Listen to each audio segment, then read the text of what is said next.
The countdown is on. Just a few days to go now until back to school day for both Andy and Amy, as Andy goes into what would be year 13. Yeah, and Amy goes into year 11.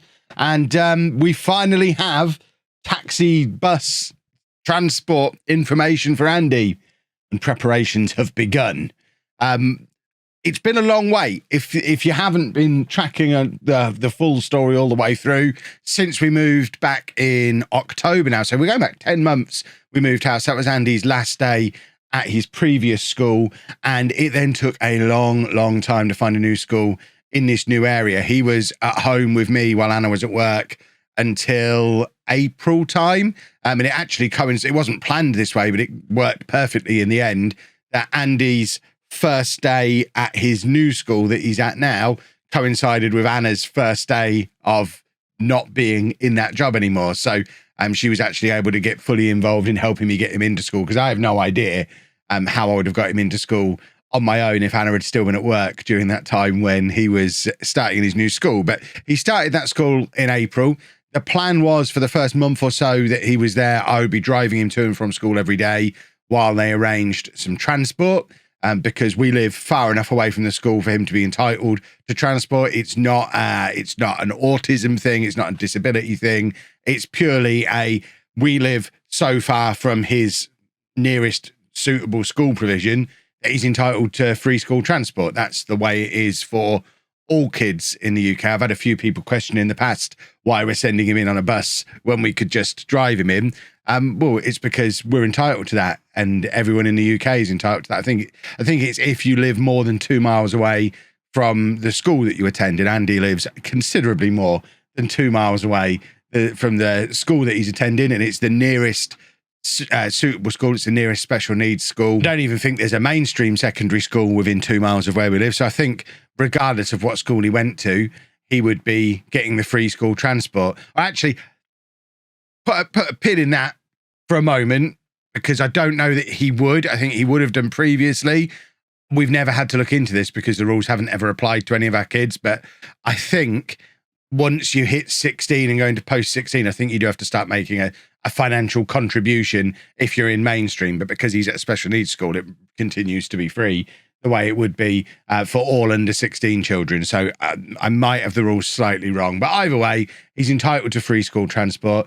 And it's something that we want to use for a number of reasons. I mean, firstly, he's had school transport all his life. He's used to it.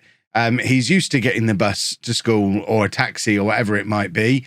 There have been very few times that we've ever taken him to school. When he was in his last school over in Nottingham, Anna would walk him there every day because it was within walking distance. That was only for a year. As soon as they moved over to where we used to live, his school was about 25 miles away, his primary school, when we were over in Peterborough. So that was always a bus every day, and he was used to it, and he was fine. When he got to his secondary school, that was about 10 miles away from where we lived. So again, it was a bus every day until it became an individual taxi because he couldn't cope with the bus. And then by the time he left, it was back to being a bus again. And through all of that, there wouldn't have been another option for us. I was working full-time as a teacher, so I wouldn't have been able to take him to school because my schools were always, I think, in the opposite direction from where we lived to where his school was. So there would have been no way for me to get to school for like 7:30, 8 o'clock in the morning to start my day and also get him to school 30 miles in the opposite direction for 9 a.m. So back then it was never an option to drive him ourselves. And it's only an option now because I'm self-employed working from home. So yeah, when we moved here, the plan was to get him back into that routine of getting the school bus every day, because it's good for him and it's good for us. It helps build his independent skills. He's doing that. I know he's there with other kids who are going to his school. It's not like he's getting on the number 32 bus and giving them his 20p. I don't know how much a bus costs. Probably more than 20p these days. Not swiping his Oyster card or whatever you do to get on a bus. He's not doing that, but he is getting that little bit of independence. He leaves the house in the morning, goes about his day, and then comes back to the house at the end of his day. And that is really good for him. It's better than us having to take him there and persuade him in the car and all that kind of stuff. It is better for him, but it's also better for us because my work routine since he started school has been disrupted. They put him on a reduced timetable to make sure that they said it was so that he didn't have to wait around a lot at the start and the end of the day. I suspect, having seen what the school is like at picking up and dropping off times, I suspect it was more to make sure I wasn't in the way, to make sure my car wasn't in the way of all the buses at peak times. So he was on a timetable where he would start school at 9:15 in the morning rather than 9, and he would finish school at 2:15 rather than 3, so that we could drop him off just after the buses had left and pick him up before the buses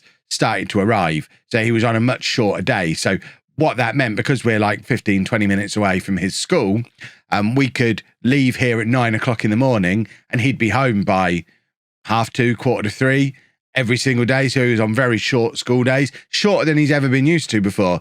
Previously, when we were over in Peterborough, he'd be picked up at 8 a.m. He'd get back at 4. So he was used to that longer day that he'd been having for a long, long time. And we were hoping to be able to prepare him for the change in schedule back again for the new school bus earlier in the summer. But we've been waiting and waiting and waiting. And it is only now, today, that his letter has arrived in the post confirming what his school transport is. And it is a switchback pretty much to what he was used to before, going back a year or so ago. So he's going to be picked up from here 8 a.m. every day, so an hour earlier than we were leaving previously. We mentioned it to him for the first time earlier on, and his reaction, we'd go, school on Thursday, yep, school on Thursday. You're going 8 o'clock, 9 o'clock, 8 o'clock, 9 o'clock. And he's still arguing at the moment, telling us he's leaving at 9 o'clock because he's got used to a routine of getting up at 7, having his breakfast, and then being able to sit around on his bed on his iPad for an hour. And that's the bit that's going to be cut out. That's something he never got to do before. When we were at the old house, he would be up at 7, breakfast, get ready, and then pretty much the bus would be there. We'd sometimes there was a time a few years ago where we'd have Everybody Loves Raymond on the TV, and that'd kind of be on in the background, but he's never really had that time to just sit around and do his own thing in the morning before. But he's been able to do that because we've still been getting up at 7. I don't even know why we were getting up at 7 all that time. We could have easily got up at 8. I need to check with Anna why she's been costing me an hour's sleep for all this time. But yeah, he's not going to have that anymore. We'll be up at 7. He'll be getting ready. He'll be getting his breakfast, and then he'll be out of here at 8 o'clock, which means he's going to be at school for the start of the day. So that routine is going to be slightly different. He's going into a different class as well. We have been able to prepare him for all of that because we had all those details at the start of the summer. So he knows who his teacher is going to be. The teacher is the same teacher as last year. A lot of the students are going to be the same teachers. It's going to be in a different room, but he knows where it is. He's prepared for it all. We've been practicing that with him all summer.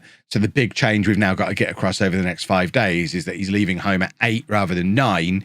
And then he's not going to be home until 4 o'clock rather than 2:30, 2:45-ish, which again is a big difference from what he's used to, because he was used to being able to come home, have a few bags of crisps immediately, then go and do his own thing for a couple of hours before dinner. Whereas now he's going to be coming in at 4 o'clock, probably starving hungry because he doesn't eat very well at school.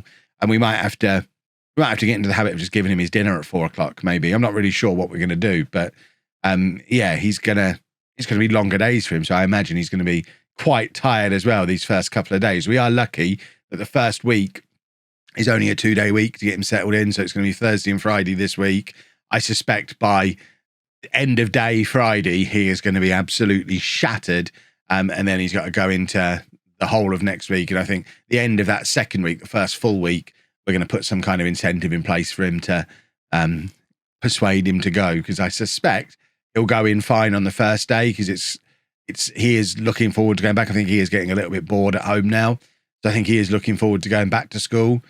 Hopefully the bus and the time difference isn't going to be too much of a hassle on that first day. Obviously, we do have the backup that we can drive him in if we have to, but I really don't want to have to. We've talked about this on the videos before. It's inconvenient. And I know that some people, you taking your kid to school is inconvenient.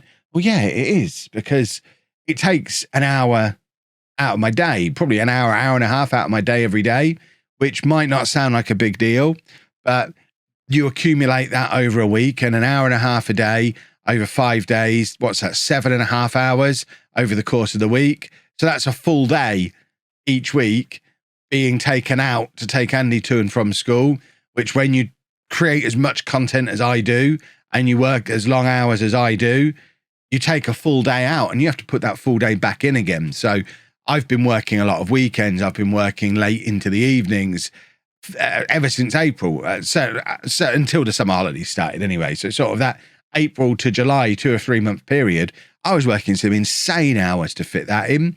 So it's going to be nice to be able to get up at 7, have Andy leave at 8, and then I can start work at 8, or I can go to the gym at 8.